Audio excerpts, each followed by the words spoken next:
नमस्कार दोस्तों।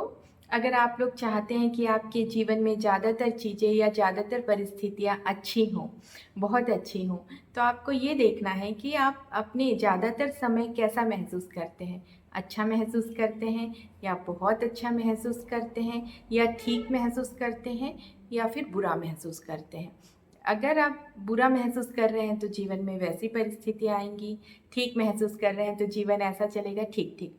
लेकिन अगर आप बहुत अच्छा महसूस करते हैं, तो आपके जीवन में धीरे-धीरे ऐसी परिस्थितियाँ आती जाएँगी कि आप और बहुत अच्छा महसूस करें।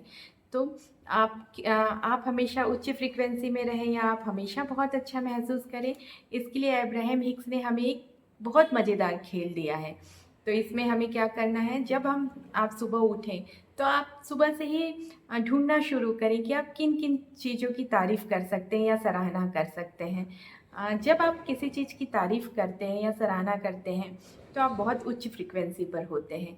अब्राहम हिक्स कहती हैं कि तारीफ़ की फ्रीक्वेंसी या प्रेम की फ्रीक्वेंसी या कृतज्ञता की फ्रीक्वेंसी लगभग एक समान होती है। क्योंकि कई बार बहुत कठिन हो जाता है कि हम बुरी परिस्थितियों में हैं तो प्रेम महसूस करें लोगों से या चीज़ों से या परिस्थिति से प्रेम कर पाएँ या कृतज्ञता महसूस कर पाएँ। उसकी तुलना में तारीफ़ करना ज़्यादा आसान होता है, क्योंकि आपको कोई ना कोई ऐसी चीज़ें मिल जाएँगी जिनकी आप तारीफ़ कर सकें। अपनी नहीं तो दूसरों की, जैसे आप तारीफ़ कर सकते हैं ये गाना कितना अच्छा है या इस गाने का म्यूज़िक कितना अच्छा है या उसने जो जैकेट पहनी है वो कितनी सुंदर है या ये बिल्डिंग कितनी सुंदर है। बहुत सारी चीज़ें ऐसी होती हैं जिनकी हम तारीफ़ कर सकते हैं। कुछ नहीं तो यूट्यूब पर अच्छा ये वीडियो कितना अच्छा है। ये जो जगह है या कोई टूरिस्ट स्पॉट है ये कितनी सुंदर है। बहुत सारी चीज़ें ऐसी होती हैं जिनकी हम तारीफ़ कर सकते हैं। तो शुरुआत में आप कम से कम 15 से 20 मिनट इस चीज़ के लिए अलग से निकालें और उन चीज़ों के बारे में सोचें मानसिक रूप से कि जो आपको पसंद है, जिनकी आप तारीफ़ कर सकते हैं। अपनी किसी पुरानी ड्रेस की, जब आप पहले आपने कोई अच्छा हेयर कट कराया था उसकी, कोई पुरानी फ़िल्म की या अभी आपने कोई फ़िल्म देखी उसकी। और अगर आप चाहें तो इसकी मानसिक सूची बना सकते हैं या आप लिख कर भी तारीफ़ कर सकते हैं कि वो पालतू पशु कितना अच्छा है, उसके साथ समय बिताना मुझे बहुत अच्छा लगता है। या वो बच्चा है जो तुतली-तुतली आवाज़ में मीठी-मीठी बातें करता है, उसकी बातें कितनी प्यारी हैं।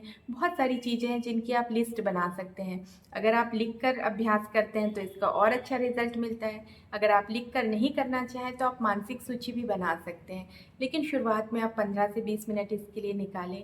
आप कहीं जा रहे हैं, कहीं सफ़र कर रहे हैं, तो भी आप बहुत सारी चीज़ें आप ढूँढ सकते हैं कि आपके जो बगल में बैठे हुए हैं, उनकी ड्रेस कितनी अच्छी है या उनके बात करने का तरीका कितना अच्छा है। या आप जब खाली बैठे हैं, कुछ नहीं कर रहे हैं, तब भी आप इस पर काम कर सकते हैं। आप इस पर बहुत सारे तरीके से काम कर सकते हैं और जब आपने तय कर लिया है या आपने जान लिया है कि अच्छा महसूस करने से ज़्यादा ज़रूरी कुछ भी नहीं है, तो ये तरीका बहुत मज़ेदार है और बहुत अच्छे रिज़ल्ट देता है। और जब हम अच्छी फ्रीक्वेंसी पर होते हैं, तो हमारे पास अच्छे रिज़ल्ट अपने आप आते हैं और आप इसे एक लॉ ऑफ़ अट्रैक्शन की टेक्निक के रूप में नहीं, बस अच्छे एहसास के लिए भी इसका उपयोग कर सकते हैं। जब आप इसका रेगुलर प्रयोग करेंगे, तो ये अपनी आदत बन जाएगी। आप फिर ढूँढना शुरू करेंगे अच्छाई दूसरों में या दूसरी चीज़ों में और आप अपने आप तारीफ़ करने वाली फ्रीक्वेंसी पर रहेंगे। और जब आप ऐसी फ्रीक्वेंसी पर रहेंगी, तो ये ब्रह्मांड अपने आप आपके पास ऐसी चीज़ें, ऐसी परिस्थितियाँ भेजेगा, जिससे आपको तारीफ़ मिले या ऐसी चीज़ें भेजेगा जिनकी आपको तारीफ़ करने का मन हो। तो आप इसे करके देखिए, अपनी प्रैक्टिस में शामिल करिए और आप देखेंगे कि आपका मूड अपने आप बदल गया है। अगर आप अच्छे मूड में नहीं भी होंगे, लेकिन जब आप इस खेल की प्रैक्टिस करेंगे, तारीफ़ करने के लिए चीज़ें ढूँढेंगे, तो आप अपने आप बेहतर महसूस करेंगे। और जो चीज़ें आपके या परिस्थितियाँ आपके जीवन में आकर्षित होंगी, वो तो बोनस है, लेकिन जो आपको अच्छा महसूस होगा, वही इसका मेन मकसद है। चीज़ें तो अपने आप आ जाएँगी। तो बस मेरा वीडियो देखने के लिए आपका बहुत-बहुत धन्यवाद।